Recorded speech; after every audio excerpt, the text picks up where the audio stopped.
축복합니다. 오늘은요, 이렇게 살아야 합니다 라는 말씀 제목으로 우리 함께 하나님의 말씀을 좀 증거하려고 합니다. 여러분 함께 이 말씀 들으실 때에 여러분 안에 하나님이 주시는 기준과 하나님이 주시는 말씀의 그 확고한 답이 세워지는 귀하고 복된 시간이 되기를 간절히 축복하면서 우리 오늘 이렇게 살아야 합니다 라는 말씀 제목으로 말씀 증거하겠습니다. 여러분, 사람은요, 어떻게 살면 잘 사는 걸까요? 저는 이제 막 30 이제 초중반을 이제 가는데요. 어떻게 사는 게 잘 사는 걸까 제가 고민을 해봤어요. 어떻게 살면 참 인생을 마무리할 때 야, 참 잘 살았다. 나 진짜 인생을 참 의미 있게 살았다라고 얘기할 수 있을까요? 많은 사람들이 에게 이 질문을 하면 사람들은 대체적으로 뭐라고 대답하냐? 아마 이렇게 대답할 겁니다. 목사님, 돈을 많이 벌어서 좋은 집을 짓고 좋은 차를 타고 자녀들과 함께 재미나게 놀러 다니는 것, 그거 잘 사는 겁니다 라고 이야기하는 분도 있을 거고요. 또 어떤 분들은요, 목사님, 인기를 얻고 명예를 얻어서 뭐 최소한 면장, 읍장, 군수 정도는 해야 잘 사는 겁니다 라고 이야기하시는 분들도 있으실 겁니다. 근데 여러분, 그것도 물론 잘 사는 게 맞습니다. 근데 여러분, 성경적으로 하나님이 보시기에 잘 사는 건 그럼 어떻게 사는 걸까? 제가 오늘 그 말씀을 가지고 좀 은혜를 나누려고 합니다. 여러분, 사람들은요, 돈, 명예, 권력, 인기 이런 거 좋아합니다. 그래서 요즘도 이렇게 코로나 시대가 이런 어려움 속에서도 여전히 높이 올라가고자 하는 사람들은 여전히 공부하고요, 여전히 혈투를 머리에 띠를 싸매고 자기가 하고자 하는 바를 성취하려고 노력합니다. 근데 여러분, 문제가 있는데 그게 뭐냐면 믿지 않는 사람들은 그럴 수 있다는 거예요. 믿지 않는 사람들은요, 돈에 목숨 걸 수 있어요. 왜냐하면 믿을 구석이 거기밖에 없거든요. 믿지 않는 사람들은요, 건강에 목숨을 걸 수 있습니다. 저는 인정합니다. 왜냐하면 그들은 의지할 게 거기밖에 없기 때문에 그래요. 근데 여러분, 문제가 있는데, 문제가 뭐냐면 예수를 믿는다고 말하는 그리스도인들조차도 이제는 어디에 의지하냐면 돈에 의지하고요, 권력에 의지하고요, 때로는 건강에 의지하는 사람들이 점점 더 늘어가고 있다는 거예요. 근데 여러분, 하나님이 보시는 것은요, 우리가 보는 것과 다르다고 성경은 분명히 이야기합니다. 하나님이 보시기에 잘 사는 것은요, 우리가 생각하기에 잘 사는 것과는 좀 차원이 다른 겁니다. 그래서 오늘 말씀을 통해서 그러면 어떻게 해야 하나님의 입장에서 잘 사는 게 될까? 우리의 인생에 의미 있는 인생이 될까라는 것을 좀 은혜를 나누려고 합니다.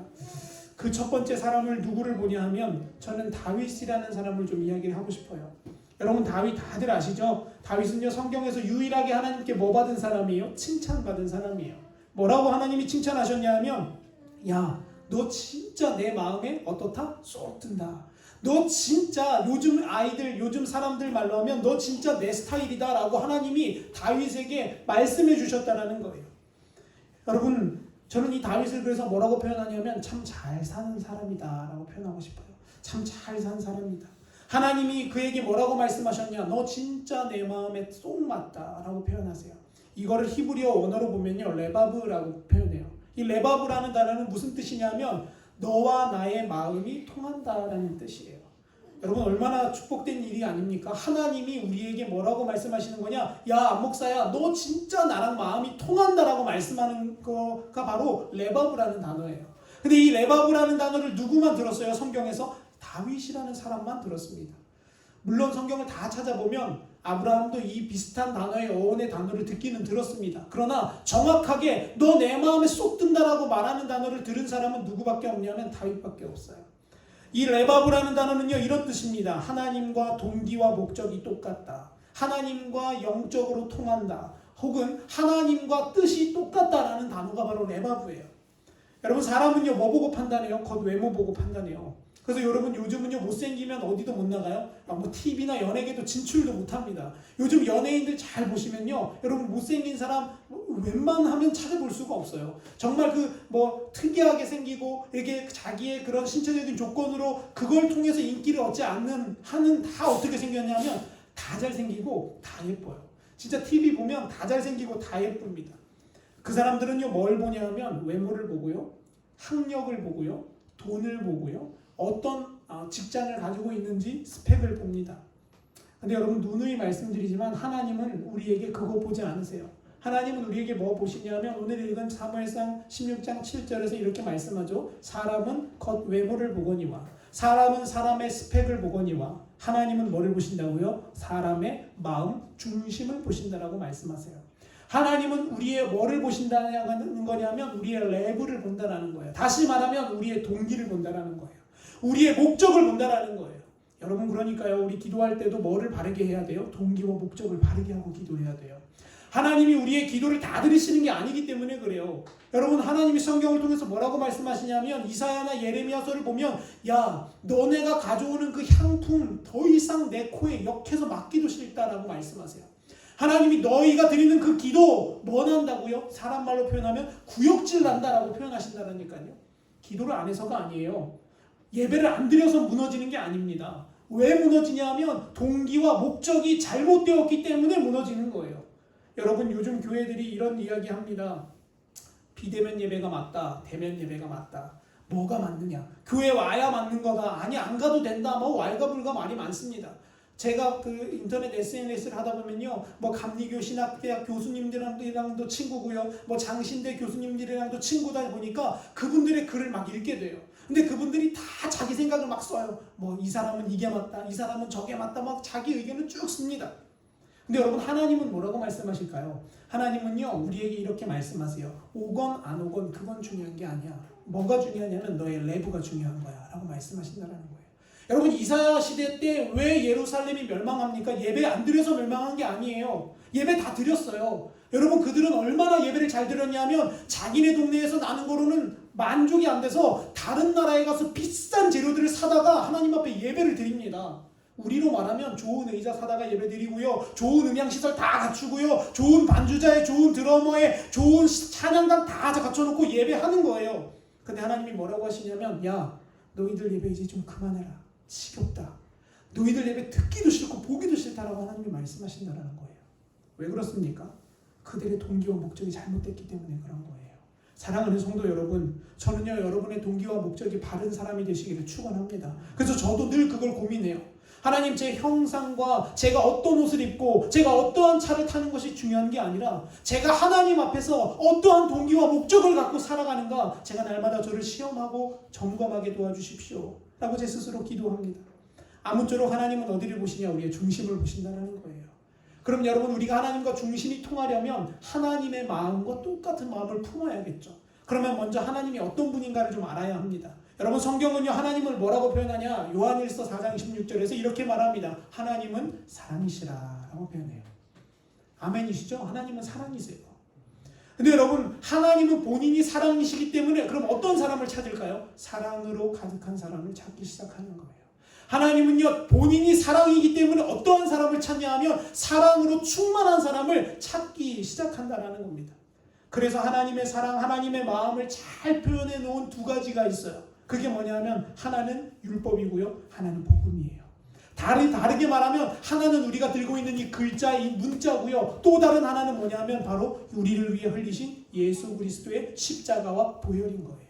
하나님은 사랑을 뭐를 통해 보여주셨어요? 그 두 개를 통해 다 보여주셨어요. 이미 말씀을 통해 보여주셨고요, 또 하나는 저 뒤에 우리가 이렇게 달고 있는 저 십자가에서 물과 피를 쏟으시며 살을 찢으시며 우리를 사랑하신 그 사랑을 보여주셨다는 겁니다. 그래서 여러분, 우리는 성경을 볼 때에 하나님이 그러면 어떤 중심과 어떤 사랑을 가지고 계신 분인지를 발견할 수 있게 된다는 거예요. 마태복음 22장이 이렇게 기록하죠. 제가 읽어보겠습니다. 예수께서 이르시되 내 마음을 다하고 목숨을 다하고 뜻을 다하여 주 너의 하나님을 뭐하라고요? 사랑하라 하셨으니 이것이 크고 첫째 되는 계명이요 둘째도 그와 같으니 내 이웃을 내 자신과 같이 사랑하라 하셨다라고 주님이 말씀하세요. 여러분, 율법의 강령과 복음의 핵심은 뭔지 아십니까? 바로 하나님을 사랑하고 이웃을 사랑하라는 거예요. 이게 바로 하나님이 우리에게 가장 원하시는 겁니다. 하나님이 우리에게 제일 원하시는 거는요, 우리가 축복받아서 부자가 되는 게 아니에요. 하나님을 사랑하고 이웃을 사랑하는 거예요. 그게 바로 하나님이 우리에게 주신 십자가 보혈의 증거이자 흔적인 겁니다. 여러분, 이걸 좀 풀어서 얘기해 볼게요. 율법이 우리에게 뭘 말하는 겁니까? 아주 간단하게 말하면 바로 이겁니다. 네 중심에서 벗어나라 라는 거예요. 이기주의에서 벗어나라라는 거예요. 누구 중심으로 살아라고요? 하나님 중심으로 살아라는 거예요. 또 누구 중심으로 살아라는 거예요? 이웃을 중심으로 살아가라는 겁니다. 여러분, 하나님의 사랑은요, 우쭈쭈 잘한다, 어르고 달래는 이런 수준이 아닙니다. 하나님의 사랑은 때로는 뭐를 들고 오시기도 해요? 매를 들고 오시기도 합니다. 여러분 제가 유호를 데리고 뭐 이렇게 같이 놀다 보면요, 유호가 이제 한창 그 호기심이 많을 때라서 뭣도 모르고 그냥 막 손을 집어넣고요, 막 발을 집어넣고 막 그래요. 근데 여러분 제가 유호를 사랑한다고 해서 유호가 만약에 가위를 들고 막 이렇게 막 손을 자르려고 하면 제가 아이고 잘한다 이렇게 할까요? 아유, 그렇게 하는 부모 없어요. 뭐라고 할 거예요? 제가 버럭 소리를 지르고 유호를 하지 못하게 말릴 거예요. 그럼 여러분 제가 그렇게 버럭 소리를 지르고 말리면요, 유호가 어떻게 하는지 아십니까? 집이 떠나가라, 2층 지붕이 떠나가라 울어버립니다. 자기 마음에 안 든다라는 거예요. 막 발을 동동거리면서요, 막 들고 있던 망치를 막 땅에 쿵쿵 때려요. 자기 생각에 마음에 안 든다라는 거예요. 별로라는 거예요. 아빠가 왜 나를 통제하냐라는 겁니다. 여러분 근데 입장을 바꿔놓고 생각해보면 제가 유호를 뭐 하기 때문에 그렇게 하는 거예요? 사랑하기 때문에 그러는 거예요. 제가 만약에 유호를 안 사랑하면요, 손을 자르던 머리가 깨지던 그냥 버려두는 겁니다. 여러분 이걸 명심하셔야 됩니다. 하나님이 우리에게 때로는 고난으로, 때로는 우리에게 염려와 슬픔으로, 때로는 우리에게 하나님이 강압적인 역사로 우리를 막으실 때는요, 그게 바로 뭐에서 나오는 거예요? 사랑하시기 때문에 나오는 거예요. 그래서 믿음에 성숙한 사람들은요, 하나님의 그 역사를 보고 뭐를 발견하냐? 하나님의 사랑을 발견하는 거예요. 여러분 그런데 이 인간이 타락하면서부터는 하나님 사랑 중심으로 살지 않고 누구 중심으로 사냐면 나 중심으로 살아갑니다. 그게 어디서 나오냐면 선악과 사건을 보면 아주 간단해요. 여러분 선악과 사건 때 하나님이 이 아담과 하와에게 뭐라고 말씀하시냐? 절대로 동산 중앙에 있는 저 나무는 먹지 말아라 라고 말씀하세요. 그러면서 또 하나 전제를 다는 건 그런데 저거 말고 나머지는 다 뭐 해라? 먹어라 라고 말씀하세요. 여러분 제가 에덴 동산에 살아보지 않아서 모르겠는데 얼마나 많은 과일이 있었을까요?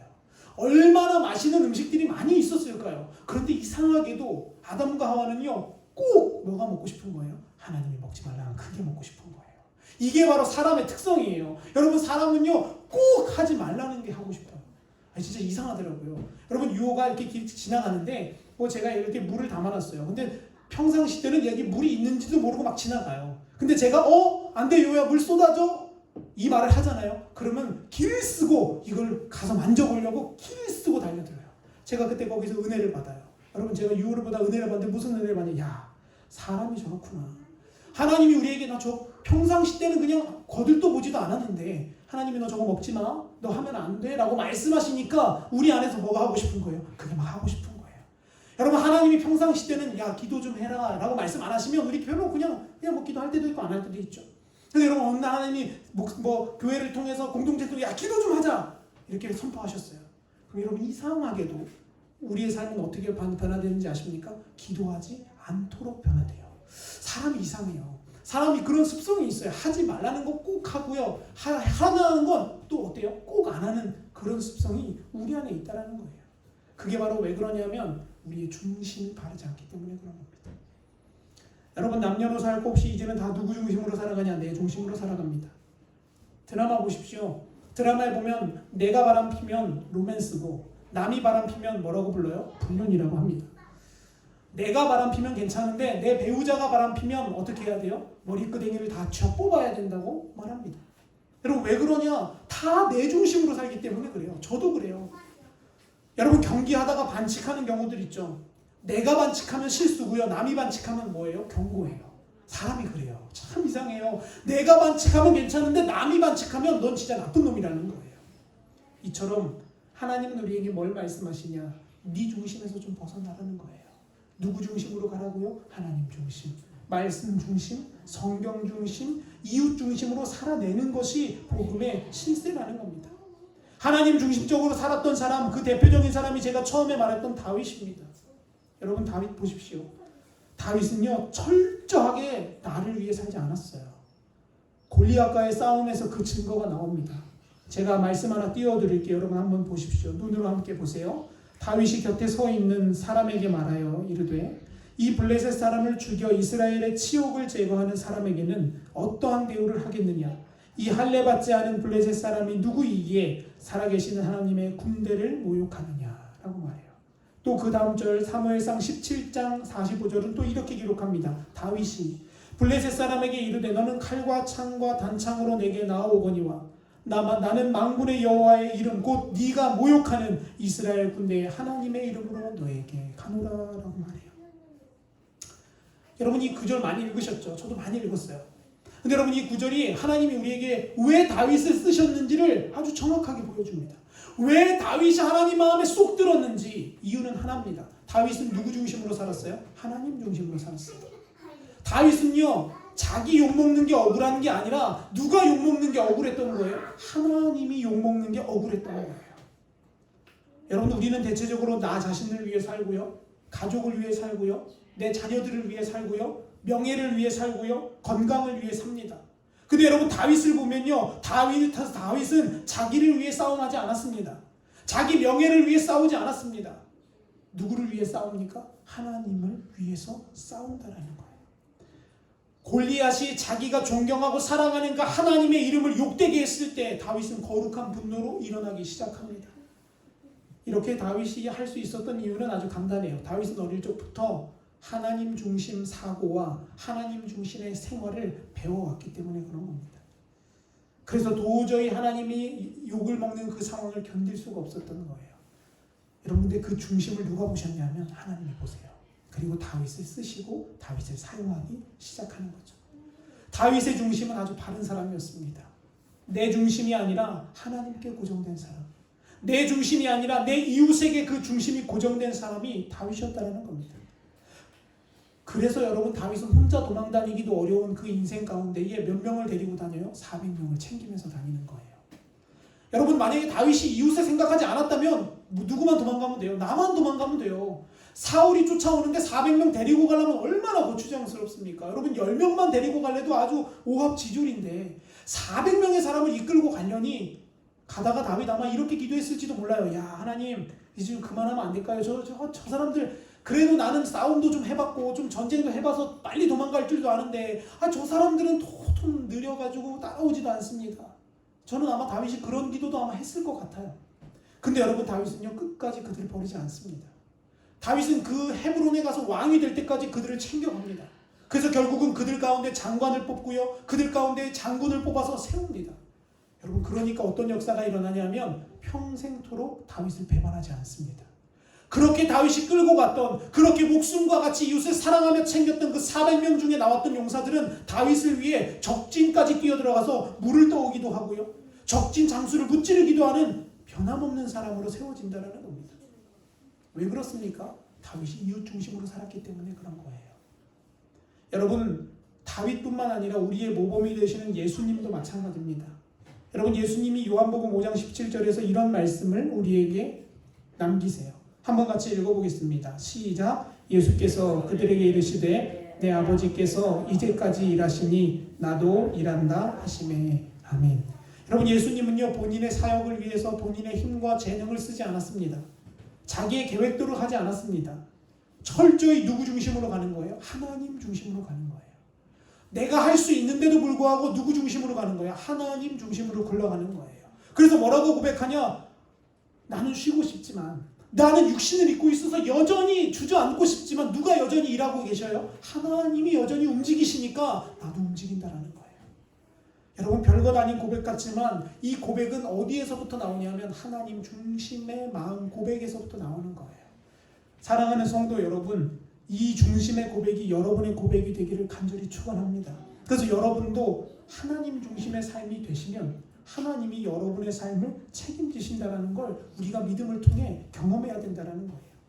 주기도문에 여러분 그 내용이 너무 잘 나와요. 그래서 여러분 성경책 가지고 계신 분들 맨 앞쪽 한번 볼까요? 주기도문 한번 보면요, 예수님이 우리에게 가르쳐준 기도예요. 얘들아 기도 좀 이렇게 해라 라는 겁니다. 여러분 주기도문 가지고 설교하는 목사님들 엄청 많습니다. 왜냐하면 주기도문은요 우리에게 정해주신 정확한 기준이거든요. 사도 바울도 어떻게 기도해라 말하지 않습니다. 그렇게 유명했던 아브라함도 우리에게 어떻게 기도해라 알려주지 않습니다. 그런데 예수님께서는 우리에게 뭐라고 말씀하시냐? 야 이렇게 기도해라. 이렇게 기도하기를 하나님은 원하신다라고 주기도문에 말씀하세요. 제가 한번 읽어볼게요. 여러분 잘 보세요. 하늘에 계신 우리 아버지, 아버지의 이름을 거룩하게 하시며 아버지의 나라가 오게 하시며 아버지의 뜻이 하늘에서와 같이 땅에서도 이루어지게 하소서. 오늘 우리에게 일용할 양식을 주시고 우리가 우리에게 잘못한 사람을 용서해 준 것 같이 우리 죄를 용서해 주시고 우리를 시험에 빠지지 않게 하시고 악에서 구하소서. 나라와 권능과 영광이 영원히 아버지의 것입니다. 아멘. 이게 예수님이 알려주신 기도예요. 자, 그럼 여러분 제가 여기서 질문 하나 드릴게요. 여러분 여기에서 없는 단어가 하나 있습니다. 그게 뭔지 혹시 아시겠어요? 우리가 잘 쓰는 단어인데요. 여기 성경에서 없는 단어는 딱 하나입니다. 그게 뭐냐면 나예요. 나. 하나님 나에게 뭐 좀 주세요. 하나님 나한테 이것 좀 주세요. 없어요. 다 하나님, 예수님은 뭘 위해 기도하라고 하세요? 처음에는요, 하나님 중심으로 기도하는 거예요. 하늘에 계신 우리 아버지요. 누구의 이름이 높아지라고요? 하나님 아버지의 이름만 높임을 받으십시오. 하나님 중심으로 기도하는 겁니다. 그리고 하나님 중심의 기도가 끝나면 누구 중심으로 기도하기 시작하는 거예요? 이웃을 중심으로 하는 거예요. 그래서 뭐라고 표현하냐? 우리 이렇게 계속 표현하잖아요. 우리에게 일용할 걸 주십시오. 우리 잘못을 용서해 주시고요. 우리 죄를 용서해 주시고요. 우리를 시험에 빠지지 않게 하십시오라고 하는 거예요. 여러분 그러니까요. 우리 명확하게 배워야 돼요. 기도는요. 하나님 다른 성도들 집사 권사님 집은 싹 다 망해도 우리 집 망하지 않게 하여 주시옵소서. 그건 기도 아니에요. 그건 하나님 기뻐하는 기도 아닙니다. 하나님이 기뻐하는 기도는 뭐냐면 주님의 나라의 공동체된 몸된 당신의 성도들이 함께 하나님 앞에 잘되게 도와주옵소서. 하나님 나만 믿음 생활 잘하는 게 아니라 넘어져 쓰러져 있는 저 사람도 하나님 일으켜 주십시오. 하나님 저 사람의 가정 저렇게 어려운데 하나님 저 사람 좀 살려주십시오. 여러분 그렇게 기도하면 하나님이 누구를 세우는지 아세요? 그 사람만 세우는 게 아니라 우리를 세우시는 거예요. 그 우리 안에 누구도 들어가요? 나도 들어가는 거예요. 여러분 그런데 요즘 한국에 어떤 기도 많아요? 나 하나님 우리 사업장, 하나님 우리 가정, 하나님 우리 자녀. 아니야 우리 자녀가 아니죠. 내 자녀죠. 내 자녀. 여러분 그런 기도 이제는 조금 넘어서서 이제는 우리 이웃 중심의 마음으로 기도했으면 좋겠어요. 하나님 저도 그래서 자녀를 키우면서 이렇게 기도합니다. 하나님 유호가 커서 유명한 사람 되기 원하지 않습니다. 하나님 유호가 커서 뭐 유명한 사람, 뭐 돈 많이 버는 사람 그거 별로 원하지 않습니다. 저는 이렇게 기도합니다. 하나님 손에 쓰임받기에 아주 합당한 나무 막대기가 되게 하옵소서. 여러분 별것 아닌 것 같죠? 아니요. 근데 저는 이 기도가 가장 좋아요. 왜냐하면 그 아들을 통해서 하나님이 한 영혼을 살리실 거고요. 영혼뿐만 아니라 사람을 살리시고 민족을 살리는 역사를 저는 이루기를 기대하는 마음으로 기도하는 거예요. 나를 도와주옵소서. 내 자녀 잘되게 도와주옵소서가 아니라 하나님 우리가, 하나님 우리 교회가, 하나님 우리 나라가, 하나님 우리 민족이 여러분 이렇게 기도하는 저와 여러분이 되셨으면 좋겠습니다. 그게 바로 하나님이 원하시는 뜻이라는 겁니다. 근데 여러분 세상 종교는 어떻습니까? 세상 종교는요 이렇습니다. 여러분 저거 예전에 혹시 예수님 안 믿으신 분들은 뭐 해보신 분들도 있으실 거고 보신 분도 있으실 거예요. 근데 저희 가정은 다행히 감사하게 증조 할머니 때부터 신앙생활을 하셔서 저희 집은 장독은 있는데 장독에 빌어보는 걸 본 적은 없습니다. 근데 여러분 저거 보면요 뭐 이렇게 손바닥이 닳도록 빌어요. 뭐 이렇게 빌면 되는지 잘 모르겠는데 아무튼 그렇게 빌어요. 근데 여러분 저들이 하는 기도의 핵심은 뭔지 아세요? 제발 나 좀, 제발 우리 집 좀, 제발 내 자녀 좀. 다 중심이 어디에 있어요? 나에 있어요. 나. 여러분 이제 곧 다가오겠죠? 수능철이. 근데 여러분 수능철이 다가오면 교회와 더불어서 가득가득 들어차는 장소가 하나 있습니다. 그게 어디냐면 바로 절입니다. 여러분 절은요 수능 때가 되면 발 디딜 틈이 없이 사람들이 찾아간대요. 가서 거기서 저를 줄 서서 하잖아요. 줄 서서 저렇게 한 손을 모으고 다 돈 봉투를 준비해서 가서 공양을 드리고 거기서 기도하는 거예요. 여러분 신기한 것은요 1년 364일 중에 한 번도 안 가다가 언제만 가는 사람이 있어요? 저 때만 가는 사람도 있어요.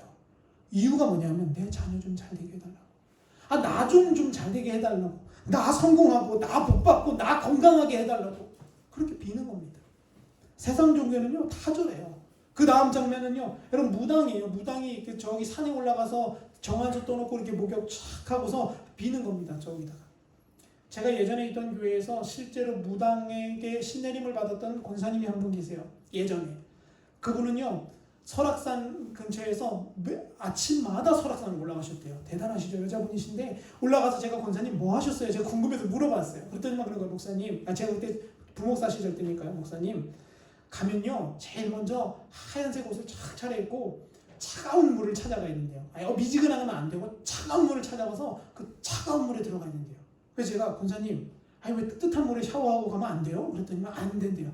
차가운 물에 가야 정신이 뚜렷해져서 자기가 모시는 신에 대한 경외함과 자기의 그 정신을 똑바로 차릴 수 있대요. 그래서 차가운 물에 샤워를 하고 그 다음 뭐 합니까? 그랬더니만 그 신이 자기에게 그만해라 이 말 때까지 기도한답니다. 바위에 앉아가지고. 그래서 아유 권사님 그 겨울에는 하기 어렵겠네요. 그랬더니 아니요 목사님 겨울에 더 해야 합니다. 그런 거. 여러분 잘 보세요. 아니 세상에 있는 잡종신 하나 섬기는 사람도 어떻게 예배해요? 여러분 차가운 물에 샤워하고 정신을 차리고 예배합니다. 그들로 말하면 예배니까요. 저는 그 얘기를 들으면서 부끄러웠어요. 야 그럼 우리는 어떻게 예배하고 있는가? 아니 하나님을 모신다고 하는 우리는 그러면 어떤 자세로 예배하는가? 여러분 제가 그 다음부터 그 주일 저와 함께 했던 중고등 아이들이 이렇게 고민했습니다. 얘들아 TV 보고 게임하는 거 좋다 할 수 있다. 그런데 만약에 네가 TV 보고 게임하는 게 그 다음날 예배에 지장을 미친다면 너 그거 당장 끊어야 한다. 여러분 애들은요 토요일 밤이 신나잖아요. 그날 밤 막 밤도 TV도 늦게까지 보고 게임도 하는데 제가 그렇게 얘기했어요. 얘들아 하나님 앞에 그게 걸림돌이 된다면 그건 끊어야 되는 게 맞는 거다. 아니 무당들도 그렇게 예배하는데 야 만왕의 왕이신 하나님을 예배하는 우리가 내 중심대로 예배할 수 있겠습니까? 내 생각대로 예배할 수 있겠습니까? 사랑하는 성도 여러분 우리의 마음속에는요 이런 중심이 있어요. 다 나예요. 나. 오죽하면 제가 이 그림을 하나 가져왔습니다. 이게 뭐냐면요 저기 강원도 속초에 가면 속초 중앙 한가운데 시장 그 유명한 시장 한가운데 있는 소입니다. 소. 황소상입니다. 시청에서 만들어 놓은 겁니다. 2009년에.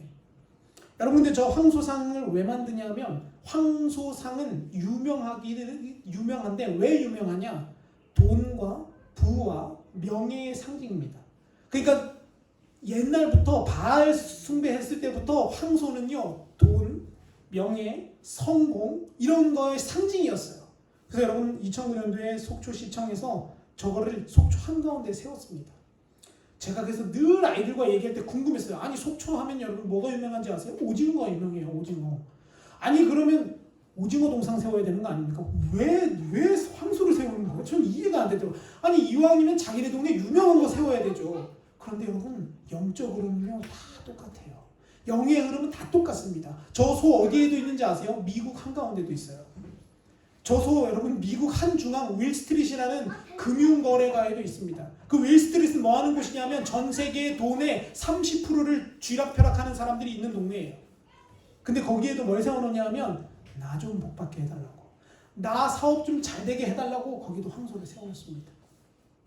여러분 세상 어디든 지구 그 어디도 다 똑같아요. 사람들은 다 누구 잘 되기를 기도해요. 나 좀 잘 되게 해주세요. 제발 나 좀 도와주세요.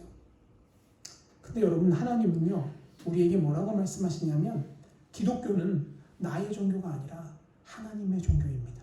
기독교는 나의 종교가 아니라 이웃의 종교라고 주님은 우리에게 말씀하신다는 거예요. 그래서 주님은 우리에게 이렇게 고면하죠. 너희는 나를 위해 기도하는 것이 아니라 누구를 위해 살으라고요? 하나님을 위해 살고 두 번째로는 이웃을 위해 살아가라는 겁니다. 여러분 그래서 주기도문의 핵심은 뭐냐 하면 나 중심에서 벗어나게 하옵소서. 내 이기주의에서 떠나가게 하옵소서. 믿음이라는 그런 미혹을 그런 좋은 포장지를 씌워서 나 잘되고 나 잘 먹고 나 행복하기를 위해 비는 게 아니라 내 이기심에서 떠나 누구 중심으로 살자고요? 하나님 중심으로 살게 하옵소서. 이웃 중심으로 살게 하옵소서라는 게 바로 주기도문의 핵심이라는 겁니다. 여러분 제가 얼마 전에 어떤 한 목사님의 설교를 듣다가 참 모두 꿈보다 해몽이라는 이야기를 참 제가 깨달은 단어가 하나 있는데 제가 하나 보여드릴게요. 여러분 한번 보십시오.